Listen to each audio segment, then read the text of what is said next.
أعوذ بالله من الشيطان الرجيم.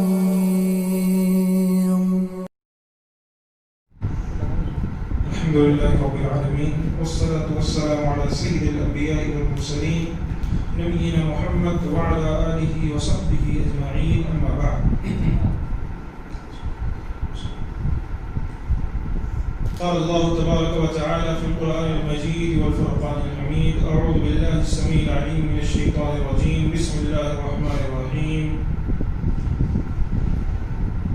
ولن ترضى عنك اليهود ولا النصارى حتى تتبع ملتهم. ہمارے سامعین کرام، اللہ کے رسول صلی اللہ علیہ وسلم اور آپ کے صحابہ یہ ایسی جماعت ہے جو تا قیامت تاریخ کے اندر پھر کبھی نہیں ہے. نبی کریم صلی اللہ علیہ وسلم نے اپنے ان صحابہ کو اس انداز سے تربیت کی تھی کہ جہاں ضرورت پڑتی تھی دینی معاملات پر گفتگو کرنے کی تو وہاں بھی اچھے انداز سے گفتگو کیا کرتے تھے. جہاں ضرورت پڑتی تھی کہ تلوار کے ذریعے لوگوں کو سمجھانے کو تو وہاں بھی جو ہے اچھے انداز سے تلوار کے ذریعے لوگوں کو سمجھایا کرتے تھے. جیسے آج کل ہمارے دور کے اندر جب بھی کوئی جنگ ہوتی ہے، جب بھی کوئی لڑائی ہوتی ہے، چاہے ہندوستان پاکستان کی ہو، چاہے امریکہ کی ہو، چاہے ایران کی ہو، چاہے اسرائیل کی ہو، ہر کوئی جب بھی اپنی فوج کو بھیجتا ہے تو اس کے اندر ایک کمانڈر ہوتا ہے جسے کمانڈو کہا جاتا ہے. یہ ایسا ماہر ہوتا ہے کہ اس کے سامنے شاید ہی کوئی ٹک پائے. بس اوقات ایسا ہوتا ہے کہ اکیلا 100 کے بار ہوتا ہے، 100 کو مار کر لوٹ آتا ہے.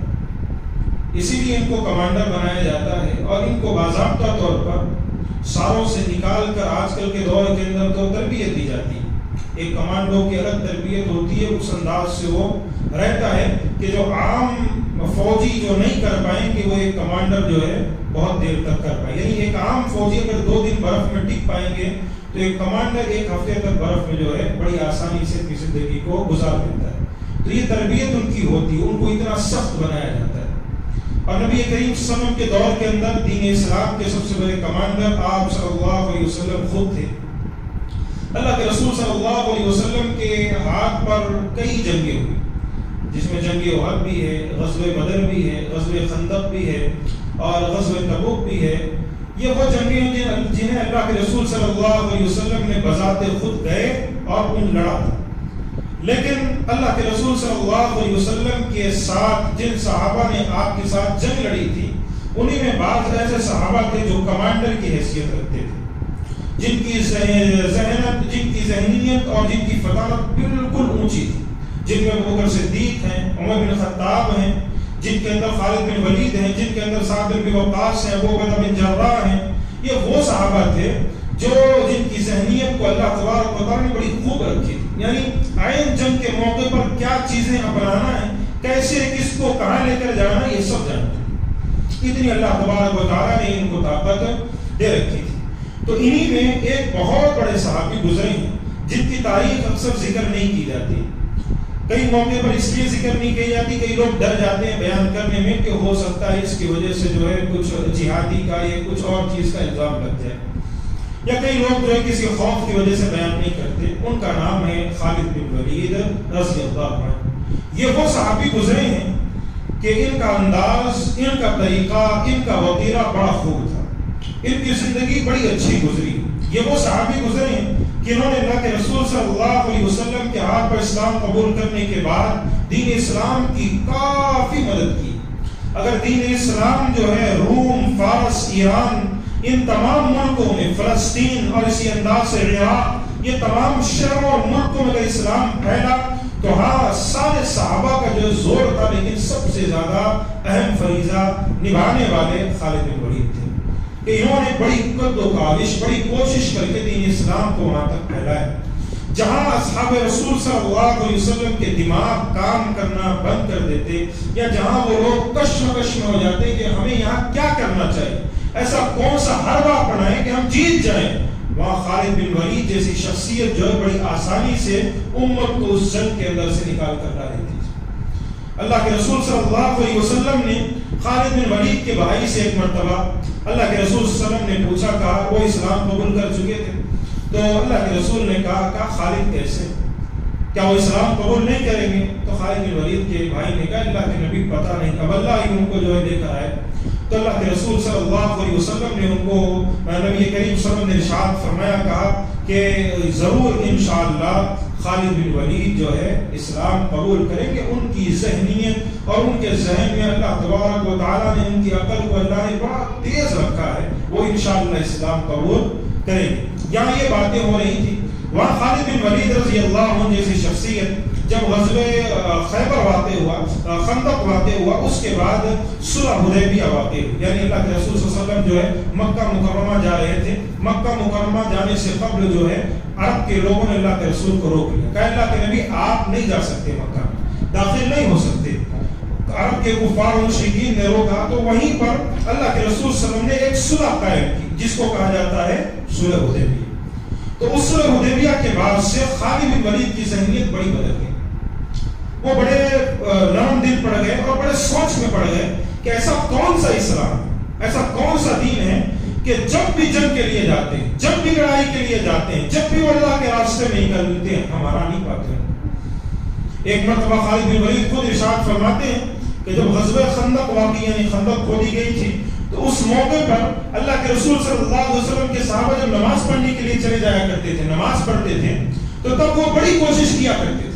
اللہ کے رسول صلی اللہ علیہ وسلم کے صحابہ جو نماز پڑھ رہے ہوتے تھے، خالد بن ولید جو اسلام قبول نہیں کیے تھے غزوہ خندق میں، بڑی کوشش کیا کرتے تھے کسی انداز سے، کسی طریقے سے اس موقع پر حملہ کر دے کہ مسلمان نماز میں پیچھے سے حملہ کر دو، مر جائیں گے سارے. یہ بڑی کوشش کیا کرتے تھے. لیکن خالد بن ولید خود ارشاد فرماتے ہیں کہ میں نے بڑی کوشش کی کہ مسلمانوں کو نماز کی حالت میں جا کر قتل کر دوں، لیکن جب اپنے قدم آگے بڑھاتا ہوں ایسے لگتا ہے کوئی غیبی طاقت مجھے پکڑ کر جھنجھوڑ رہی ہے، روک رہی ہے، میرے قدم ہی آگے نہیں بڑھتے تھے جب تک ان کی نماز ختم ہو جایا کرتی تھی. اسی وجہ سے وہ بڑے کشمکش میں پڑ گئے، کروں تو کیا کروں، کیا وجوہات ہیں. اسی سوچ میں مبتلا تھے کہ خالد بن ولید کے بھائی کا خط پہنچا. خالد بن ولید کے بھائی نے کہا بھیا آپ جو ہے اللہ کے نبی کریم صلی اللہ علیہ وسلم نے آپ کو یاد کیا، اللہ کے نبی نے آپ کو یاد کیا، آپ کو اللہ کے نبی نے کہا ہے کہ آپ تشریف لائیں، آپ اسلام قبول کر لیں، آپ اسلام قبول کیوں نہیں کرتے؟ تو خالد بن ولید کی ذہنیت اب تو اسلام کی جانب جا چکی تھی، وہ اسلام کے بارے میں سوچنے لگ گئے تھے. یہ سارا ماجرا دیکھنے کے بعد ایک رات وہ سونے گئے. جو یہ سونے کے لیے چلے گئے تو انہوں نے کیا دیکھا، کہا کہ ایک اندھیری تاریک رات سے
شہید ہو جائیں عبداللہ بن رواحہ رضی اللہ عنہ کو اپنا کمانڈر بنا لینا. اگر یہ تینوں کمانڈر تمہارے اس جنگ میں شہید ہو جائیں تو تمہارے اپنے نظریے کے حساب سے اس موقع کے لحاظ سے کسی کو اپنا بڑا کمانڈر بنا لینا. بڑا کمانڈر کسی کو بنانا چاہتے ہیں تو آپ بنا سکتے ہیں. اللہ کے نبی کریم صلی اللہ علیہ وسلم نے ان کو بھیج دیا.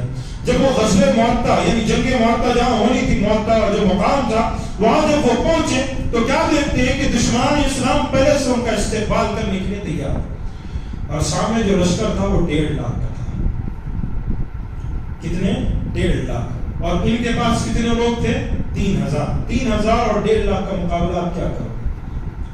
3,000 اور 1.5 لاکھ، یعنی ایک سامنے 1.5 لاکھ لوگوں کو کھڑا دو، سامنے 3,000 لوگوں کو کھڑا دو، آٹے میں نمک کے برابر نظر آئے. کیا مقابلہ ان کا؟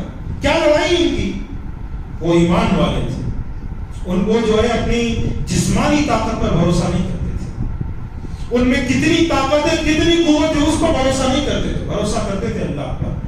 کہ ایک دبلا پتلا صحابی بھی اللہ پر بھروسہ کرتا تھا کہ اگر اللہ طاقت دے گا، قوت دے گا تو اپنے ایمان کی طاقت سے ان کے بڑے بڑے بہادروں کو بھی زمین چٹا ہوگا. ان کو اللہ پر یقین، اللہ پر کامل بھروسہ تھا. اسی لیے وہ سامنے والے لشکر کو دیکھ کر ہیبت نہیں کھائے، ڈرے نہیں، خوف نہیں کھائے کہ میرے ساتھ کیا معاملہ ہوگا.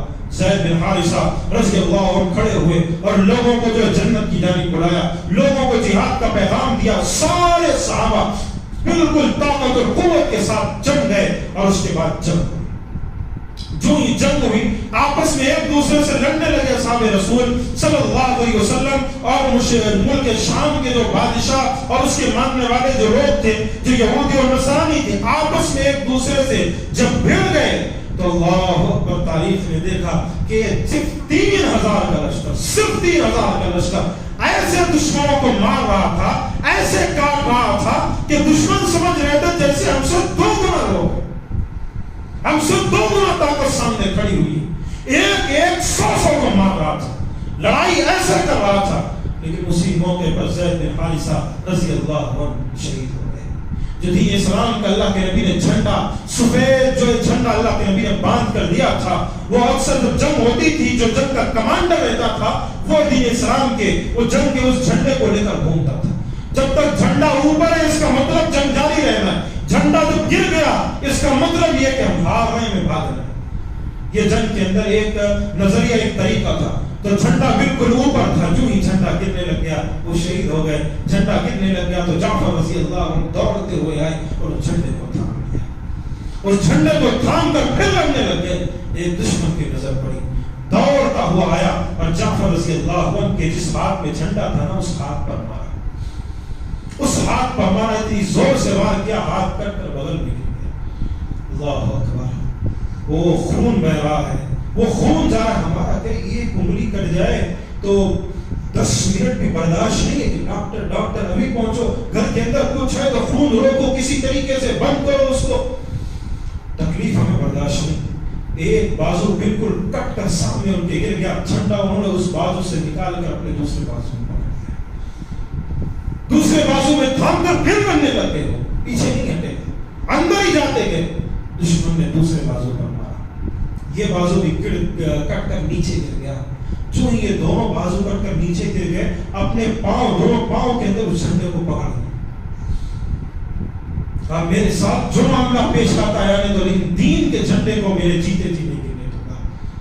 جن دین اسلام کے جھنڈے کو میرے جیتے جی نیچے تو گرنے نہیں دوں گا. جو معاملہ میرے ساتھ پیش آنا ہے جو انہوں نے اس جھنڈے کو اپنے دونوں پیروں کے درمیان پکڑ لیا.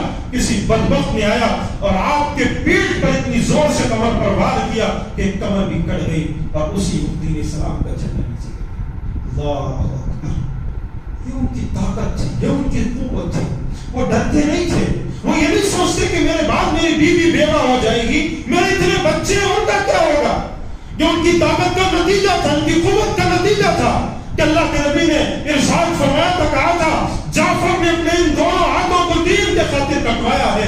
اللہ تبارک و تعالیٰ نے ان کے شہید ہونے کے بعد ان دونوں ہاتھوں کی جگہ اللہ نے ان کو پردے دیے ہیں. وہ جنت میں جہاں جاتے ہیں کھاتے ہیں اور اللہ تبارک و تعالیٰ کے عرش کے نیچے آ کر بیٹھ جاتے ہیں. اسی لیے ان کو جو ہے پر والے جعفر کہا جاتا ہے کہ اللہ نے ان کو دو پردے دیے تھے ان دونوں ہاتھوں کی جگہ کہ جعفر جنت میں جہاں اڑنا چاہتے ہیں، جنت میں جو انہیں تو وہی چاہیے تھا نا, انہیں اور کیا چاہیے تھا, انہیں دنیا کچھ نہیں چاہیے تھی. اللہ کے نبی کریم صلی اللہ علیہ وسلم وہاں پر بیٹھے ہوئے مکہ مدینہ منورہ کے اندر, اور اللہ کے رسول صلی اللہ علیہ وسلم پر یہ ساری باتیں اللہ تبارک و تعالیٰ بتلا رہا ہے. اللہ کے نبی نے کہا زید بن حارثہ شہید ہو گئے. اللہ کے نبی کریم صلی اللہ علیہ وسلم کی آنکھوں میں آنسو تھا, زید بن حارثہ شہید ہو گئے. کچھ دیر بعد صحابہ بیٹھے ہوئے سن رہے ہیں کہ آئندہ کیا ہوگا, کیا اللہ کے نبی خبر بتلائیں گے؟ تو اللہ کے نبی نے کہا جعفر بھی شہید ہو گئے, جعفر بھی شہید ہو گئے. عبداللہ بن رواحہ کے ہاتھ میں اللہ نے جھنڈا دے دیا. کچھ دیر بعد اللہ کے نبی کریم صلی اللہ علیہ وسلم کی آنکھوں میں آنسو آ گئے. کہا کہ اب عبداللہ بن رواحہ بھی شہید ہو گئے. عبداللہ بن رواحہ بھی شہید. غزوہ مؤتہ کے اندر 3 کو اللہ نے کمانڈر بنایا, اللہ کے نبی نے کمانڈر بنایا, اور تینوں ایک ایک کر کے شہید ہو گئے. اب پریشان صحابہ, اب لوگ پریشان, کیا کریں؟ جنگ جاری ہے, جنگ تو لڑنا ہے, اوپر سے صرف 3000 ان میں سے کئی کٹ گئے, کئی شہید ہو گئے. اب سامنے 1 لاکھ 1.5 لاکھ کا لشکر, کیسے مقابلہ ہوگا, کیسے کریں گے؟ تو اللہ اکبر, انہی میں ایک صحابی موجود تھے. انہوں نے اللہ کے رسول صلی اللہ علیہ وسلم کو جو ہی دیکھا کہ نبی کریم صلی اللہ علیہ وسلم کی صحابہ اور نبی کریم صلی اللہ علیہ وسلم کی 3 کمانڈر شہید ہو گئے, تو ایک صحابی جن کا نام تھا ثابت بن اقرم, کا نام تھا ثابت بن اقرم رضی اللہ عنہ, انہوں نے خالد بن ولید کو دیکھا, اس سب میں موجود تھے. خالد بن ولید کو بلایا, کہا خالد بن ولید آپ اب ہمارے لیے کمانڈر ہیں, آپ کو چاہیے آپ دین کے جھنڈے کو لیں, دین کے جھنڈے کو اٹھائیں. خالد بن ولید نے کہا زید میں جو ہے جنگ بدر میں شریک نہیں تھا, آپ جنگ بدر میں شریک تھے, جنت کی بشارت آپ کو ملی ہے, مجھ سے زیادہ حقدار آپ ہیں, آپ دین اسلام کے جھنڈے کو اٹھائیے, لڑیے, آپ کے ساتھ مقابلہ میں کروں گا. اللہ اکبر. خالد بن ولید رضی اللہ عنہ کے الفاظ کو سننا تھا. زید بن ثابت بن اقرم نے کہا کہ خالد بن ولید ہمیں مت بتلائیے کہ آپ کی جنگی صلاحیتیں کیسی ہیں, آپ کی طاقت کیسی ہے, جنگ کے اندر آپ کی مہارت کیسی, ہم بخوبی جانتے ہیں جنگ کے اندر آپ کتنے طاقتور ہیں, کتنے قوت کے مالک ہیں. آپ کو ہم کہتے ہیں کہ آپ ہمارے کمانڈر بنیے. پھر انہوں نے آواز لگائی, اصحاب رسول کو اس جنگ کے اندر ہی آواز لگائی, کہا صحابیو کیا تم راضی ہو کہ خالد بن ولید تمہارے کمانڈر بنے؟ سارے صحابہ بزور زور سے آواز لگائی, کہا ہم سارے جو ہے راضی ہیں, بخوشی ہیں, خالد بن ولید ہمارے کمانڈر بنے. خالد بن ولید نے اسی موقع پر دین اسلام کے جھنڈے کو اپنے ہاتھ میں لیا, لڑنے لگ گئے. اللہ اکبر. بہادری یہ نہیں تھی کہ اس جنگ کو جیتنا, بہادری یہ تھی کہ اب اس موقع پر پہنچ چکے ہیں کہ جنگ کے اندر سے اصحاب رسول کو بچا کر باہر لے کر آ جانا ہے. ایسا نہ ہو کہ سارے اسی میں وفات پا جائیں, سارے اسی میں کٹ جائیں, سارے اسی میں شہید ہو جائیں. پھر تاریخ کے اندر پھر وہ لوگ کہیں گے کہ پھر سارے صحابہ ایک جنگ کے اندر مارے گئے, شہید ہو گئے تمہارے سارے صحابہ. اسی لیے بہادری یہ تھی اب اس موقع پر کہ ان صحابہ کو اس جنگ کے اندر سے بچا کر نکال کر مدینہ پہنچانا ہے. خالد بن ولید کے ذہن کو دیکھیے, جنگ چل رہی ہے, خون گر رہا ہے, تلواریں اور وار بڑھ رہے ہیں, نیزے لگ رہے ہیں سامنے, لیکن انہوں نے اپنی ذہنیت کو نہیں کھویا, اپنے دماغ کو نہیں کھویا. چند صحابہ کو کہا ایک کام کرو, تم پیچھے, یعنی جو صحابہ سامنے سے لڑ رہے ہیں, سامنے سے مشرکین کفار آ کر لڑ رہے ہیں, ادھر سے صحابہ لڑ رہے ہیں, تو صحابہ کے پیچھے سے چند صحابہ کو کہا ان کے پیچھے جاؤ اور پیچھے جا کر گرد و غبار اڑاؤ. جو پیچھے جو ہے گرد و غبار ہے, جو رہتی ہے, اس کو اڑاؤ, خوب اڑاؤ. سارے صحابہ نے, کچھ صحابہ وہاں گئے, اس کو اڑانے لگ گئے. کیوں کیا یہ کام؟ اس لیے کیا تاکہ سامنے والوں کو یہ لگے کہ ہم کو پیچھے سے اور مدد آ رہی ہے, کیونکہ ظاہر سی بات ہے جب گھوڑے دوڑتے ہوئے آئیں گے تو گرد و غبار ہوتا ہے, اور یہ اس بات کی علامت ہوتی ہے کہ اور مدد آ رہی ہے. حالانکہ خالد بن ولید نے ایک جو حرب اپنایا, اور اس کے بعد خالد بن ولید نے جو لیفٹ یعنی اس ہاتھ کی جانب, الٹے ہاتھ کی جانب جو صحابہ تھے ان کو سیدھے ہاتھ کی جانب کر دیا, جو سیدھے ہاتھ کی جانب صحابہ تھے ان کو الٹے ہاتھ کی جانب کر دیا, بالکل چینج کر دیا, تاکہ جو ان کے سامنے مقابلہ کر رہے ہیں ان کو یہ لگے کہ نئے نئے صحابہ, پیچھے سے مدد ہو رہی ہے مسلمانوں کی, نئے نئے لوگ آ رہے ہیں. یہ دیکھ کر جو ہے سارے سامنے جو مشرکین تھے, کفار تھے, یہودی تھے, ساروں کی ہمتیں پست ہونے لگی کہ ان کی تو مدد ہو رہی ہے, یہ تو مدد ان کی چل رہی ہے. ان کی ہمتیں پست ہونے لگی. خالد بن ولید نے دھیرے سے صحابہ کو اس جنگ کے اندر سے بچا کر نکل اس جنگ کے اندر سے بچا کر نکل گئے. اور بخاری شریف کی روایت ہے نبی کریم صلی اللہ علیہ وسلم نے جب وہاں بیٹھ کر اللہ کے رسول صلی اللہ علیہ وسلم نے یہ سارا ماجرا ذکر فرما رہے تھے تو اللہ کے رسول صلی اللہ علیہ وسلم نے کہا اب جو ہے زید بن حارثہ شہید ہو گئے. پھر اللہ کے نبی نے کہا اب جعفر شہید ہو گئے. پھر اللہ کے نبی نے کہا عبداللہ بن رواحہ شہید ہو گئے. پھر اللہ کے نبی بیٹھے ہوئے تھے, چہرے پر ایک ہلکی سی مسکراہٹ آئی. اللہ کے نبی نے کہا اب سیف من سیوف اللہ, اللہ کی تلواروں میں سے ایک تلوار نے دین اسلام کے جھنڈے کو بلند کر دیا ہے. اب انشاءاللہ یہ سارے صحابہ کو بچا کر لے کر آئیں گے. اس کے بعد سے ہی خالد بن ولید کو اللہ کی تلوار بنایا جانے لگا. اللہ کے نبی نے ان کو یہ لقب دیا تھا. اللہ کے نبی نے کہا تھا خالد تم اللہ کی تلواروں میں سے ایک تلوار ہو, ایسی ننگی تلوار جو کفار اور مشرکین پر ایسے لٹک رہے ہو کہ کبھی بھی ان کی گردنوں کو تم اڑا سکتے ہو, ان کے لیے تم وبال جان ہو. خالد بن ولید رضی اللہ عنہ کی طاقت اور قوت کا اندازہ اس بات سے لگائیے کہ جب انہوں نے دین اسلام کے خاطر یہ جنگ لڑی تو بخاری کی روایت ہے انہوں نے خود ارشاد فرمایا کہا اس جنگ کے اندر میں نے 9 تلواریں دشمنوں کو مارتے ہوئے توڑی تھی. جتنی 9 تلواریں ایسے دشمنوں کو قتل کیا, ایسے مارا کہ ان کے ہاتھ پر 9 تلواریں ٹوٹی تھی. آخرکار ایک یمنی تلوار ان کے ہاتھ پر باقی رہ گئی تھی. اندازہ لگائیے کہ کتنی جواں مردی سے انہوں نے لڑا ہوگا, کتنوں کو موت کے گھاٹ اتارا ہوگا, کتنوں کو جہنم رسید کیا ہوگا. یہ ان کی طاقت کا اندازہ تھا, یہ ان کی قوت کا انداز تھا کہ اللہ کے نبی کریم صلی اللہ علیہ وسلم نے اسی لیے خالد بن ولید کو کہا تھا یہ اللہ کی تلواروں میں سے ایک تلوار ہے. یہ خالد بن ولید کی زندگی کا ایک اہم واقعہ ہے. ابھی یہ ایک واقعہ نہیں, آگے ابھی بہت سے واقعات. یہ تو خالد بن ولید کی زندگی کی ایک شروعات ہے. اس سے تو ان کی زندگی شروع ہوئی تھی. اس جنگ سے دین اسلام کی انہوں نے کچھ خدمت کرنی شروع کی تھی. 8 ہجری میں ایک جنگ واقع ہوئی. اس کے بعد اللہ کے رسول صلی اللہ علیہ وسلم نے سارے صحابہ کو جمع کیا اور فتح مکہ کے لیے نکل گئے. اللہ کے رسول صلی اللہ علیہ وسلم نے مکے کو فتح کرنے کے لیے باقاعدہ سارے صحابہ کو لے کر اللہ کے رسول صلی اللہ علیہ وسلم فتح مکہ کے لیے نکل گئے. اور اس کے بعد اللہ کے رسول صلی اللہ علیہ وسلم نے خالد بن ولید کو بھی بنو سلیم ایک قبیلہ تھا, یعنی عرب کے اندر ایک چیز ہمیشہ مشہور تھی کہ خزرج اور اسی انداز سے مہاجرین انصار یہ سارے قبیلے ایک لوگ چند لوگ. اللہ کے رسول صلی اللہ علیہ وسلم ان ساروں پر ایک کمانڈر نہیں رکھتے تھے, ایک کمانڈر ان ساروں کا ایک بڑا نہیں رکھتے تھے, بلکہ اللہ کے رسول صلی اللہ علیہ وسلم مہاجرین کے اندر سے ایک کمانڈر رکھتے تھے تاکہ مہاجرین اپنا بہتر جنگ کے اندر اپنی بہتر صلاحیت دکھائے. انصار میں سے ایک کمانڈر رکھتے تھے اور ان سارے کمانڈروں کا اللہ کے نبی ایک بڑا کمانڈر رکھتے تھے جو اکثر ابو عبیدہ بن جراح, خالد بن ولید یا خود اللہ کے نبی کریم صلی اللہ علیہ وسلم یا عمر بن خطاب, ابو بکر صدیق رضی اللہ عنہ مجمعین بنا کرتے تھے. تو اللہ کے رسول صلی اللہ علیہ وسلم نے جب خالد بن ولید نے اسلام قبول کیا تو اللہ کے نبی نے کبھی خالد بن ولید کو پیچھے نہیں کیا. ایسا نہیں کہ بھائی انہوں نے دیر سے اسلام قبول کیا, ان سے کیا کرنا ہے, ان کو پیچھے رکھو, ابھی جو نئے جو بہادر لوگ ہیں ان کو رکھنا. جس جنگ میں بھی اللہ کے نبی کریم صلی اللہ علیہ وسلم کو ضرورت پڑی خالد بن ولید کی, اللہ کے نبی نے ان کو بلا کر دکھایا, اللہ کے نبی نے ان کو طلب کیا. فتح مکہ کے دور میں, فتح مکہ کے دنوں میں اللہ کے نبی کریم صلی اللہ علیہ وسلم نے خالد بن ولید کو بنو سلیم کا جو قبیلے کا بڑا سردار بنایا. کہا کہ خالد تمہیں ہر قسم کی چھوٹ میں دے رہا ہوں, ہر قسم کی چھوٹ دے رہا ہوں. اگر کوئی تم سے لڑنے کے لیے آئے تم اس کو مارو, قتل کرو, تمہیں چھوٹ میری طرف سے, تمہیں کوئی روک ٹوک نہیں.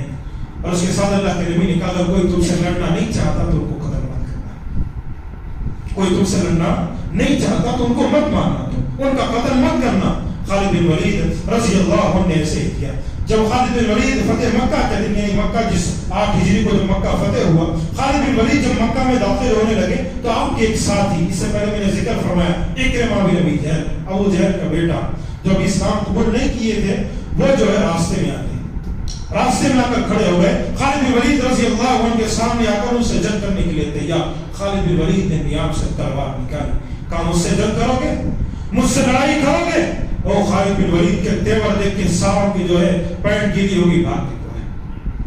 ان کا انداز دیکھ کر, ان کی طاقت دیکھ کر کچھ تو لڑنے کی کوشش کی, کچھ بھاگ گئے وہیں پر. یہ خالد بن ولید رضی اللہ عنہ کا انداز تھا. اللہ کے نبی کریم صلی اللہ علیہ وسلم کے دور کے اندر خالد بن ولید نے بہت سی جنگیں لڑی. نبی کریم صلی اللہ علیہ وسلم کے دور کے بعد ایک جنگ ہوئی, اللہ کے رسول جب وفات پا گئے، ابو بکر صدیق رضی اللہ عنہ نے خالد بن ولید کو جو ہے کئی جگہوں کا کمانڈر بنایا، ان کو کہا کہ تم اب فتح کرنے کے لیے اللہ کے راستے میں نکل جاؤ، اب تمہیں آنا نہیں، واپس لوٹنا، اب تمہیں روم، فارس، یہ تمام ممالک فتح کرتے ہوئے جانا ہے۔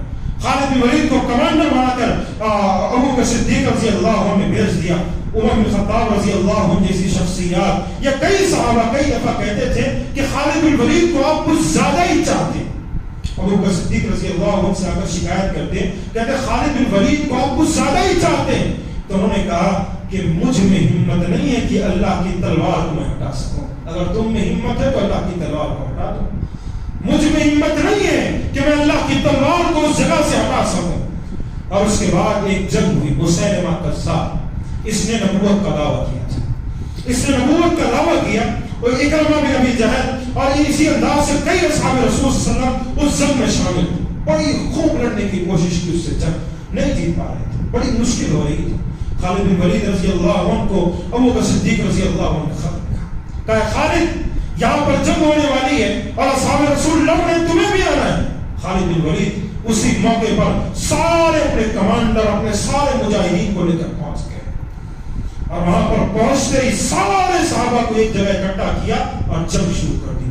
ایسی جنگ کی کہ مسلمہ کذاب گھبرا کر جو ہے ایک باغ کے اندر گھس گیا، ایک باغ کے اندر وہ گھس گیا، گھبرا کر ڈر گیا، وہ کیا ہو جائے گا میرے ساتھ، باغ میں گھس گیا۔ ایک صحابی، اللہ اکبر، کیا قربانی کا انداز دیکھیے، سوچنا کچھ نہیں ہے، سمجھنا کچھ نہیں ہے کہ دین کی خاطر اپنے آپ کو قربان کرنے کے لیے ہمیشہ تیار۔ ایک صحابی وہاں پر تھے، انہوں نے کہا کہ یہ باغ تو دروازہ، باغ کا دروازہ تو بند ہو گیا ہے، لیکن آپ اگر ہمیں جو اجازت دیں تو میں اس باغ کے دیوار کو پھلان کر اس دروازے کو کھول دوں گا۔ یہ کتنی بڑی جان کی جوخم لینا پڑتا ہے۔ مثال کے طور پر یہ دروازہ، ایک دروازہ، اس یہ باغ کا دروازہ ہے، اندر سارے لوگ موجود ہیں، اس باغ کے دروازے کو بند کر دیا گیا ہو، یہ دیوار آدھی دیوار، اونچی دیوار، ایسی چھوٹی موٹی نہیں بلکہ اس سے بھی اونچی دیوار، اتنی اونچی دیوار سے صحابہ ان کو بھیجیں۔ اب اندازہ لگائیے ایک آدمی اگر اس دیوار سے کود کر آئے، یہاں پر پوری فوج کھڑی ہوئی ہے، اس کا قتل کر، اس کا کیا حشر کریں گے، کیسے اس کو ماریں گے، کیسے قتل کریں گے؟ لیکن انہوں نے نہیں سوچا، کہا صرف تم مجھے نیچے کدا دو، بس صرف تم مجھے اوپر سے نیچے کدا دو۔ صحابہ نے ہمت کر کے ان کو اوپر سے نیچے کدا دیا، اوپر سے جو یہ نیچے کودے سارے لوگوں پر ٹوٹ گئے مارنے کی، بڑی کوشش کر کے انہوں نے اس باغ کے دروازے کو کھولا اور مسلمہ کذاب کو جو قتل کیا گیا۔ اور کیا تاریخ اس کی بھی ہے، اس کی بھی کیا تاریخ ہے کہ اس کو قتل کرنے والے کون سے صحابی جانتے ہو؟ جنہوں نے حمزہ رضی اللہ عنہ کو شہید کیا تھا، ایک غلام کہ جن کے بارے میں اللہ کے نبی نے کہا تھا کہ آپ میرے سامنے مت آیا کریں کہ میرے چچا کی شہادت میری نگاہوں کے سامنے آ جاتی۔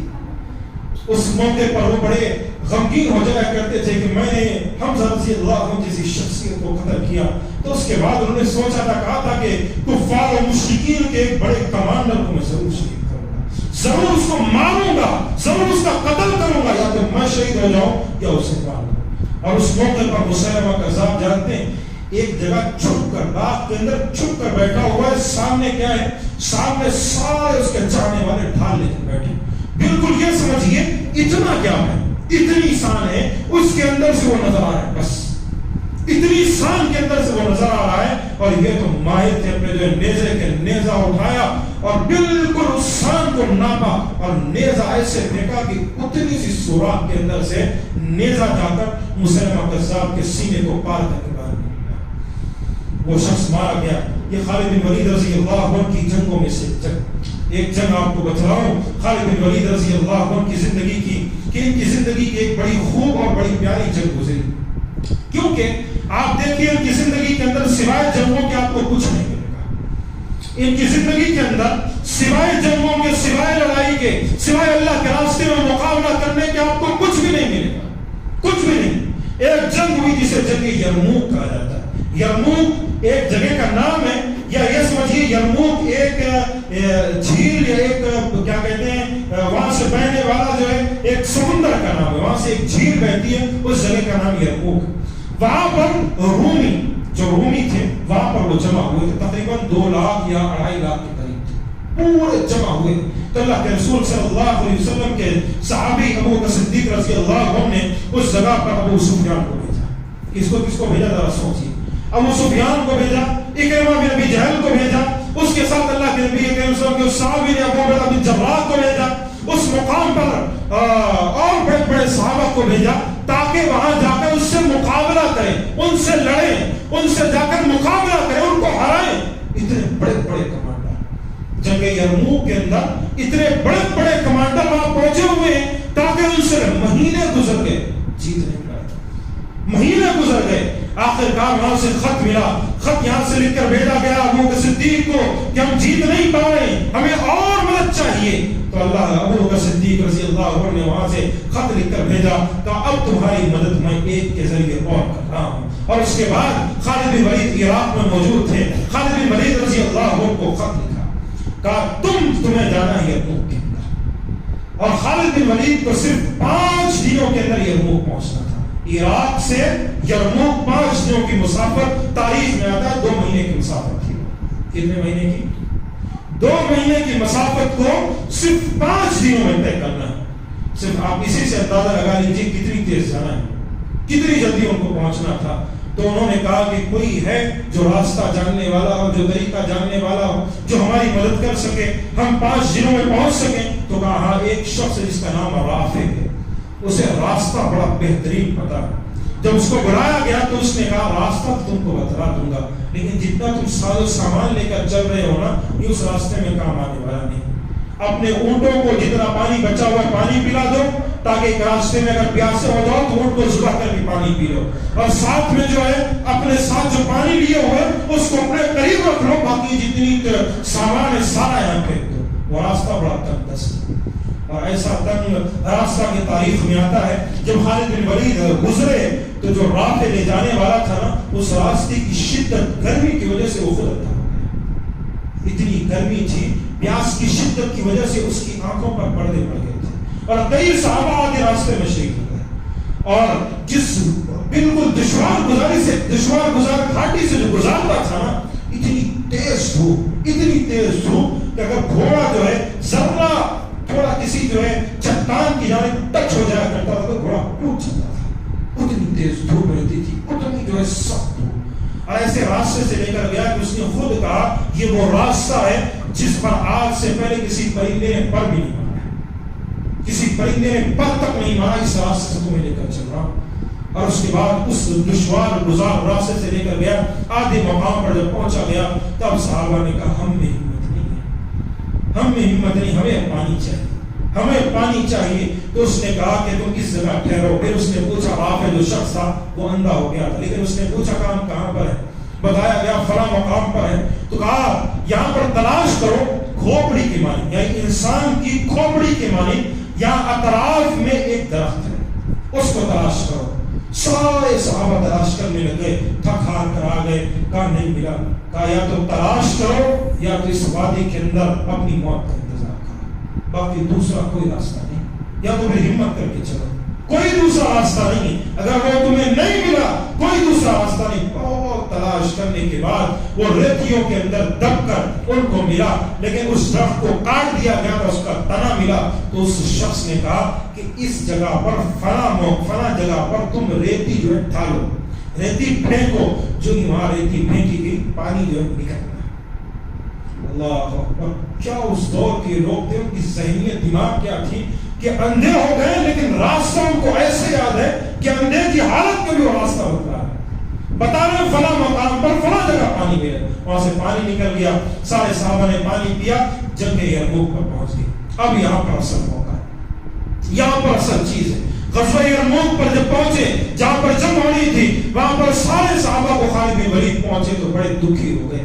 کیا دیکھتے ہیں کہ اکرمہ بن ابی جہل جو صحابی تھے رضی اللہ عنہ, ان کے ساتھ چند ٹولی صحابہ کی ہے, وہ ایک جانب ٹھہری ہوئی ہے.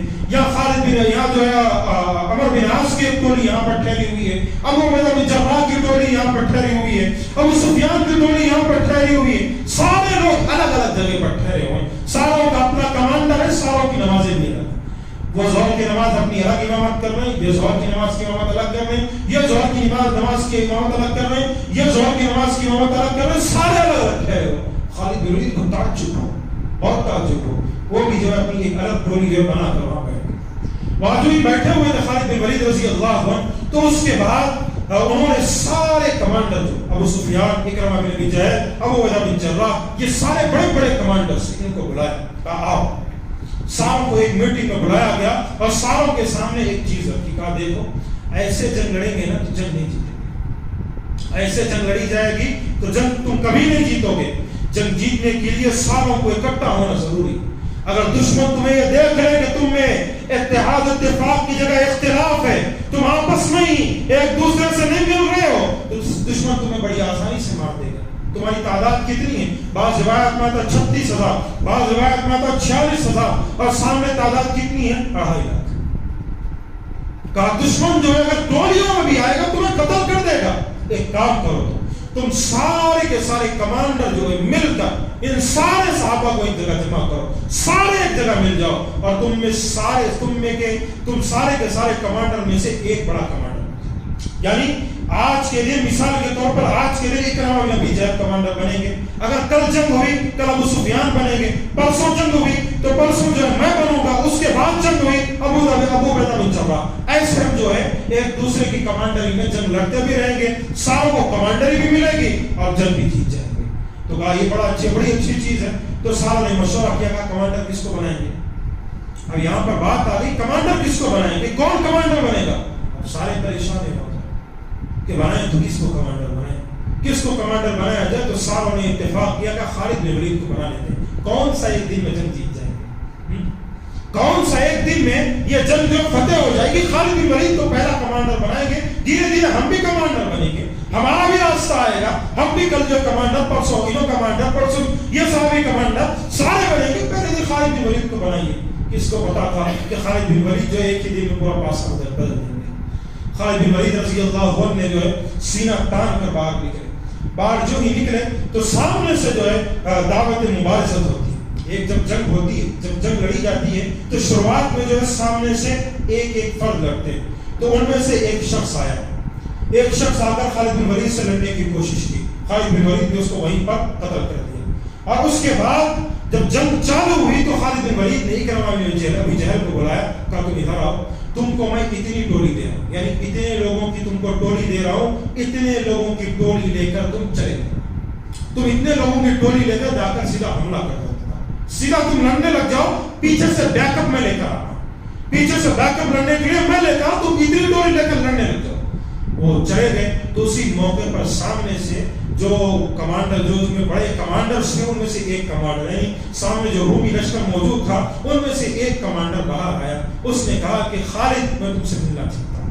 اس کا نام تاریخ میں آتا ہے چرجا یا چرجا، کچھ اس کے انداز سے نام آتا ہے. عیسائی تھا. تو خالد بن ولید نے اس کو بلایا. کہا کیا بات ہے. تو اس نے کہا خالد میں تم سے 3 سوالات کروں گا یا کچھ سوالات کروں گا. اللہ کی قسم کھا کر بولنا اور تم سچ بتلانا، جھوٹ مت بولنا، سچ بتلانا، اللہ کی قسم کھا کر بتلانا. کہا خالد بن ولید کہ جس اسلام کو تم فالو کر رہے ہو کیا اسلام سچا ہے؟ جس دین کو تم فالو کر رہے ہو کیا یہ دین سچا ہے؟ خالد بن ولید نے کہا کیوں نہیں، یہ دین بالکل سچا ہے. میں خود جو ہے پہلے مشرک تھا، اللہ کے نبی کے خلاف لڑا، اب اسلام قبول کر کے دین کے خاطر لڑ رہا ہوں. یہ دین بالکل سچا ہے. اس نے کہا میرا دوسرا سوال ہے، آپ کو سیف اللہ کہا جاتا ہے کیوں؟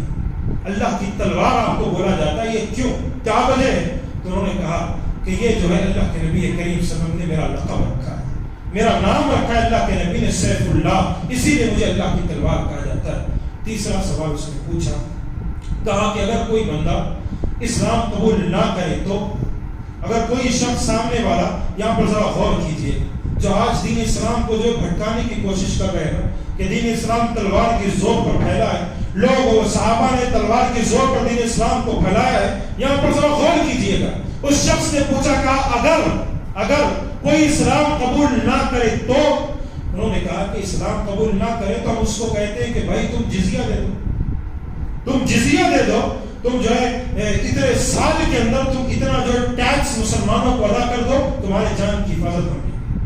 جیسے آج کل ٹیکس دیا جاتا ہے گورنمنٹ کو نا، گورنمنٹ کو ٹیکس دیتے ہیں، اس کی وجہ سے گورنمنٹ ہماری جان کی حفاظت کیا بس نام کو جان کی حفاظت کرتی ہے، بس وہی طریقہ. لیکن صحابہ جو ہے اگر کوئی مشرک ٹیکس دینا شروع کر دے، ایک مشرک کہہ دے کہ ہم آپ سے جنگ لڑنے کے لیے تیار نہیں ہیں، ہم آپ کو ٹیکس دیں گے، تو صحابہ اس کی جان کی حفاظت کے شامل بن جاتے ہیں. اب اسے کوئی قتل نہیں کر سکتا، اس کو جس کی جان کو بچانے کے لیے صحابہ لڑ مرنے کے لیے تیار ہیں. کہا اگر کوئی بندہ ٹیکس نہ دے تو، اگر کوئی بندہ ٹیکس نہ دے تو کہا تو پھر ہم اس کو کہیں گے کہ تم اسلام میں داخل ہو جاؤ یا پھر ہم سے جنگ کرو، یا پھر ہم اس سے جنگ کریں گے اگر وہ دین اسلام کے لیے ناصور ہے تو. یا یہ سمجھنا صحابہ نے جو ہر کسی کا قتل عام نہیں کیا تھا، جنہوں نے دین اسلام کو مٹانے کی کوشش کی ان کے خلاف لڑا، دین اسلام کو قتل کرنے کی، دین اسلام میں آ کر مدینہ منورہ کے اندر قتل عام کرنے کی کوشش کی. صحابہ نے ان سے مقابلہ کیا، ہر کسی کو قتل نہیں کیا تھا. کہا ان سے لڑیں گے. اس نے کہا اگر کوئی شخص اسلام قبول کر لے تو، اللہ کیا بہترین مکالمہ چل رہا ہے، سوالات پہ سوالات، اور کیا بہترین سوالات ہیں. کہا اگر کوئی بندہ اسلام قبول کر لے تو کیا اگر آج کوئی شخص اسلام قبول کرے تو وہ مرتبے میں تمہارے برابر ہو سکتا ہے. یعنی مثال کے طور پر ہم خاندانی مسلمان ہیں، چلے ہوئے آئے، آج ایک شخص اسلام قبول کرتا ہے تو کیا مرتبے میں تمہارے برابر آ جاؤں گا؟ اسٹیٹس میں، اسلام کی اسٹیٹس کے حساب سے تم اور میں برابر ہو جاؤں گا؟ کہا کیوں نہیں؟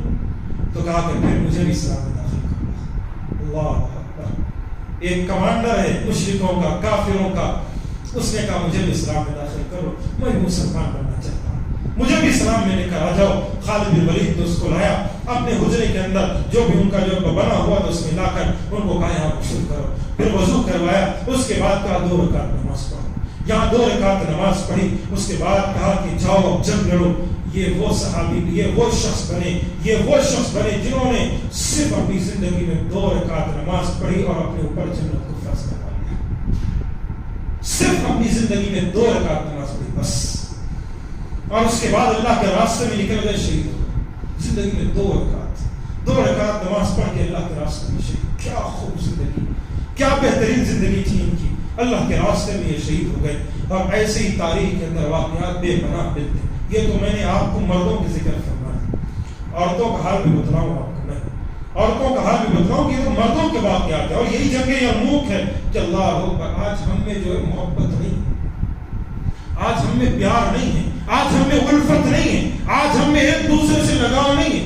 آج ہم یہاں بیٹھتے ہیں تو فلاں کو برا بھلا، فلاں کو برا بھلا، فلاں کے خلاف کچھ بولتے ہیں، فلاں کو گالی دیتے ہیں، اور فلاں مل جائے تو اس کو مارنے کے لیے تیار رہتے ہیں. اور محبت کا کیا ثبوت صحابہ نے دیا تھا کہ اللہ کی قسم ایسا ثبوت تاریخ میں نہیں ملتا، تاریخ میں نہیں ملتا. کسی جنگ یرموک میں جب جنگ ختم ہوئی، سارے صحابہ جو ہے اپنے اپنوں کو دیکھ رہے تھے. اسی موقع پر ایک صحابی جو ہے آواز لگاتے کہتے پانی. ذرا سوچئے گا، بالکل نڈھال ہے، جسم سے خون رس رہا ہے، جسم سے خون بہ رہا ہے، نڈھال ہوئے ہیں، اور اسی نڈھال کی حالت میں کہتے ہیں پانی.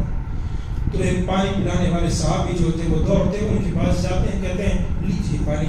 ایک پانی دیتے ہیں ان کو، آپ پیجیے پانی. ابھی وہ پانی لے کر ہونٹوں کو لگاتے ہیں. سوچئے گا پیاس کی شدت کیسی ہوتی ہے. ہونٹوں کو لگاتے ہیں کہ دوسرے صحابی آواز لگاتے کہتے ہیں پانی.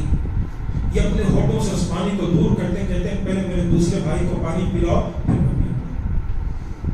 میرے دوسرے بھائی کو پہلے جا کر پانی پلا کر آؤ، میں پیوں گا.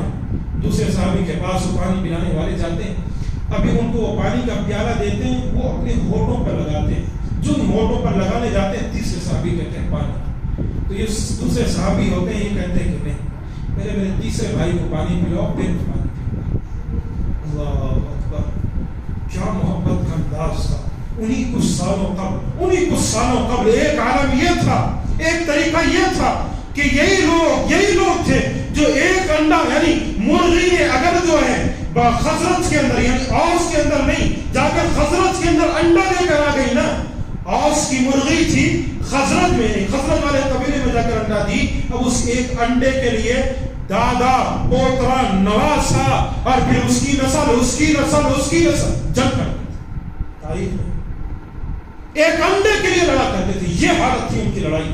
اور اس کے بعد یہ عالم ہو گیا کہ آج پانی نہیں پی رہے ہیں جب تک میرا دوسرا بھائی پانی نہیں پی. حالانکہ سگے نہیں ہے کہ سگے ہیں، چلو سگے بھائی ہو. اپنے نہیں، ایک دوسرے کو جانتے تک نہیں، لیکن یہ جانتے ہیں کہ اسلامی بھائی ہے میرا، میری اس سے محبت ہے، میری اس سے لگاؤ ہے۔ وہ دوڑتے ہوئے تیسرے کے پاس پہنچے، پانی کا پیالہ اس کو تھمایا کہ نہیں، جان اللہ کے پاس چلے۔ دوڑتے ہوئے کہا کم سے کم دوسرے کو تو بچا لو، میں پانی پیانے والا دوسرے تک پہنچا، اس کی جان بھی اللہ کے پاس تک چلی گئی۔ پہلے کے پاس پہنچے، ابھی پانی کا پیالہ اس کو بھی تھما رہے تھے کہ اسی وقت وہ شہید ہو گئے۔ یہ ہوتا ہے محبت، یہ ہوتا ہے پیار، یہ ہوتا ہے لگاؤ جو اصحاب رسول کو تھا۔ تو میں آپ کو بتلا رہا تھا کہ جنگوں کے اندر جہاں خالد بن ولید کی جو ہے ایک بالکل بہادرانہ اور طاقتوری کی جو ہے طاقتوری کا جنہوں نے مظاہرہ کیا، دوسری جانب عورتوں کا مظاہرہ کیا تھا کہ دوسری جانب تاریخ میں آتا ہے کہ ایک صحابی گزرے ہیں جن کا جو اللہ کے رسول صلی اللہ علیہ وسلم کے بڑے پیارے صحابی تھے، ان سے اللہ کے رسول صلی اللہ علیہ وسلم کو بڑی جو اللہ کے رسول صلی اللہ علیہ وسلم کے بعد انہوں نے دین اسلام کی بڑی خدمت کی۔ یہ وہ صحابی ہیں جن کا نام آتا ہے زراع۔ کیا نام آتا ہے؟ زراع۔ ان کے بارے میں ایک چیز مشہور تھی کہ یہ جنگ کے لیے جب گھستے تھے نا، جب جنگ کے اندر دوڑتے تھے نا، جنگ کے اندر جو ہی گھس گئے اپنے کپڑے اتار دیتے تھے، اپنے کپڑے۔ حالانکہ کئی لوگوں کی خواہش، اب مثال کے طور پر آپ کو بتا کہ آپ بھٹی میں جا رہے ہیں، یعنی آگ میں آپ جا رہے ہیں تو کپڑے پہن کے جائیں گے، کپڑے اتار کے جائیں گے، کپڑے پہن کر جائیں گے بھائی کسی نہ کسی طریقے سے آگ سے بچ جائے۔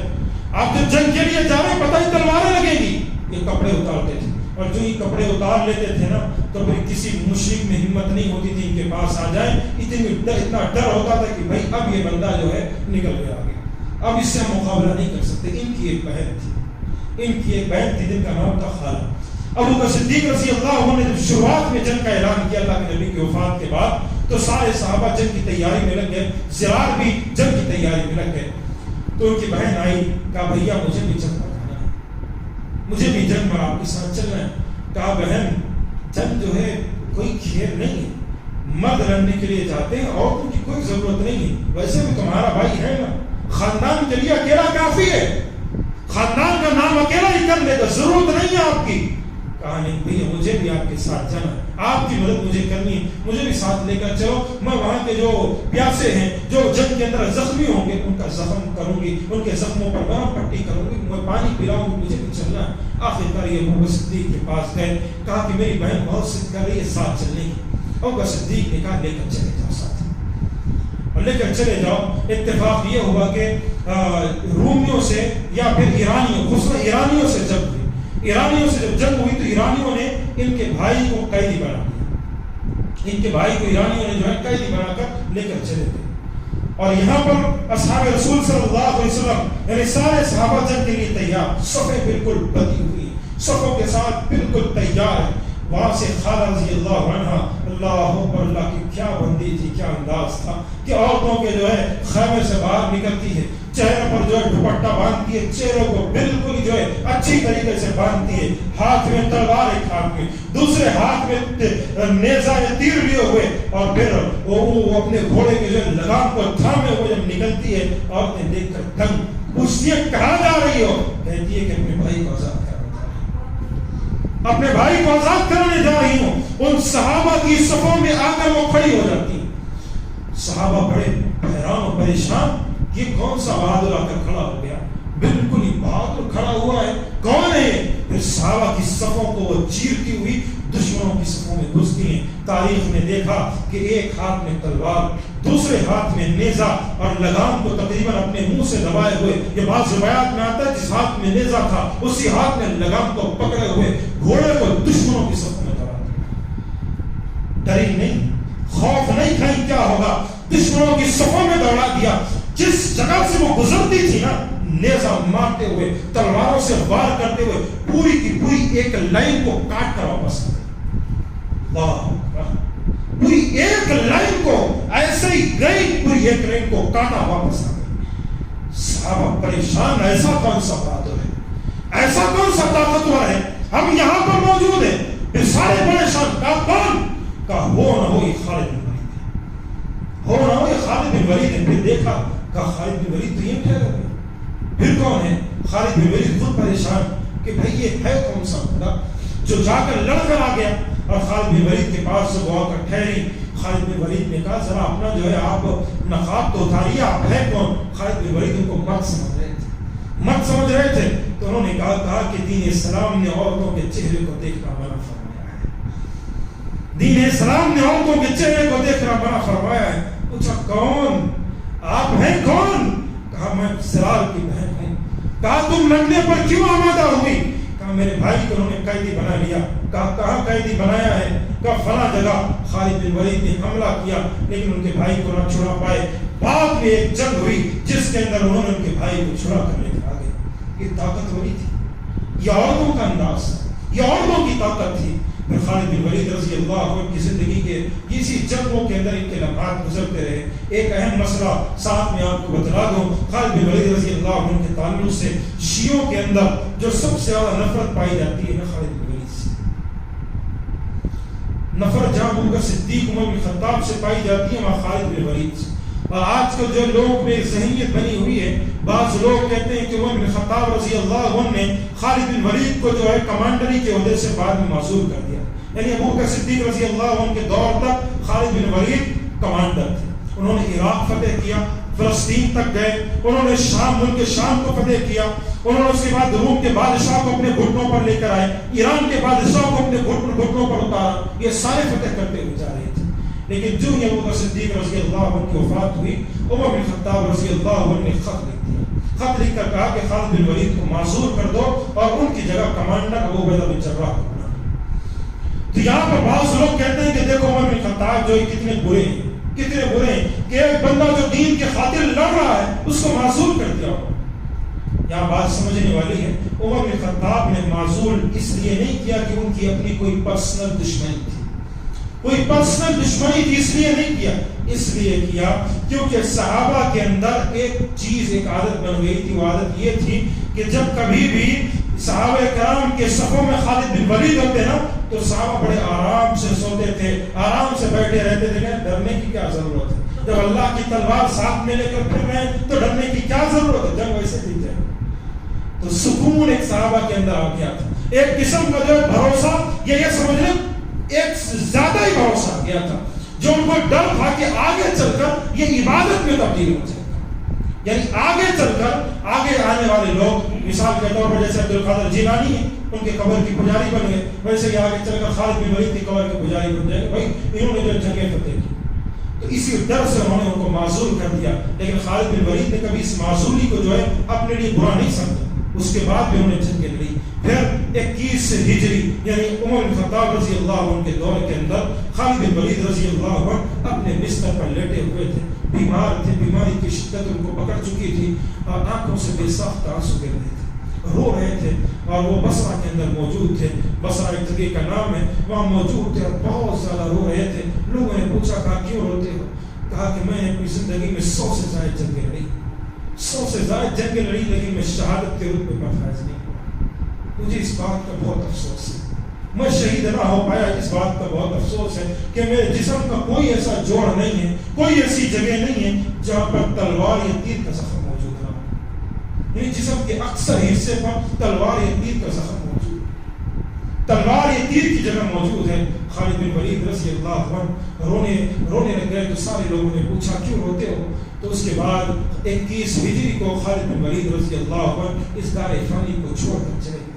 عمر بن خطاب رضی اللہ عنہ کو پتہ چلا تو عمر بن خطاب رضی اللہ عنہ نے وہ بڑی دکھ اور افسوس کے ساتھ، آنکھوں میں آنسو آ گئے، اس کے ساتھ عمر بن خطاب نے کہا کہ اب دین کی جو دیوار کے اندر ایک درار پڑ گئی ہے، ان کی وفات کے بعد جو دین اسلام کی دیوار تھی نا، اس دیوار کے اندر ان کی وفات کے بعد ایک درار پڑ گئی۔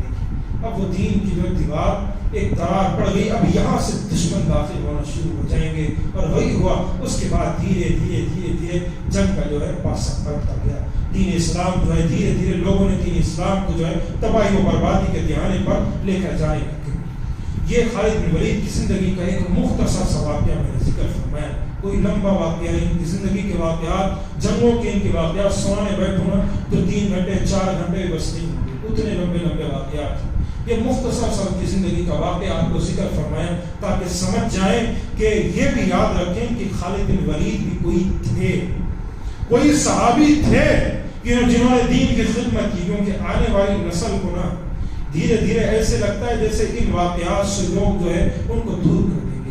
ڈر اور خوف کے مارے ان جیسے صحابیوں کے واقعات کو بیان نہیں کیے جاتے۔ صحابہ کرام نے جب خالد بن ولید کو دفن کر کے آئے تھے، اندازہ لگائیے کتنی محبت تھی اپنوں کی، غیروں کی، جانوروں کی، کہ صحابہ کرام نے جب خالد بن ولید کو دفن کیا، دفن کر کے ان کے گھر پر آ کر بڑے افسوس کے ساتھ بیٹھے ہوئے تو دیکھو رونے کی آواز سنائی دی۔ دیکھا کون رو رہے ہیں، بڑی غور سے ادھر ادھر دیکھا تو کیا دیکھتے ہیں، جس گھوڑے پر سوار ہو کر خالد بن ولید نے جنگیں لڑی تھی وہ گھوڑا بھی رہا تھا، کہ آج کے بعد اللہ کی تلوار کی سواری میں اثر نہیں۔